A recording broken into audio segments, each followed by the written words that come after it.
Today, delving deeper into teaching number 7 in our study of the book of Revelation. With the cancer of compromise within the congregation of Pergamum, one person stands out, and that's Antipas. Very little is known about Antipas. Antipas is commended by Jesus for being a faithful witness whose refusal to recant his fidelity to Christ brought down upon him the wrath of Rome. His executioners supposedly roasted him alive in the belly of a life-size brass statue of a bull. The brazen bull, it tortures a person to death by cooking them alive. Antipas, like Polycarp, was most likely a bishop overseeing the welfare of the Christians in Pergamum.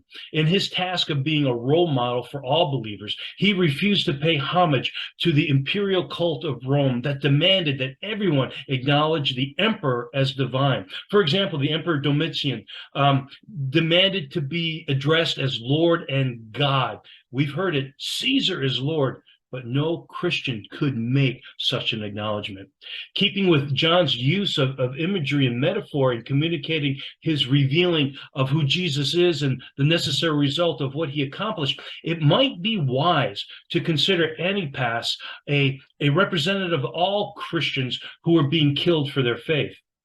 See, the culture in Pergamum was antichrist. The city was known to be the center of the imperial cult, and there were many temples dedicated to the Roman god and goddesses. The city abounded in false gods. The monuments in the building of Pergamum, they indicate that the city was wealthy, and wealth often chokes out spirituality. I think this is what happened to the congregation. Unlike the impoverished in Smyrna, there was no need for a deliverer if you could take care of yourself. If we allow Antipas to be a representative, then Christians were being murdered for their no compromise stance. I mean, upset the wrong people, charges would be leveled against you, and charges that carried a death sentence. The Antichrist government was putting Christians to death. And I think this is probably the situation that may have prompted John to call the city the seat of Satan.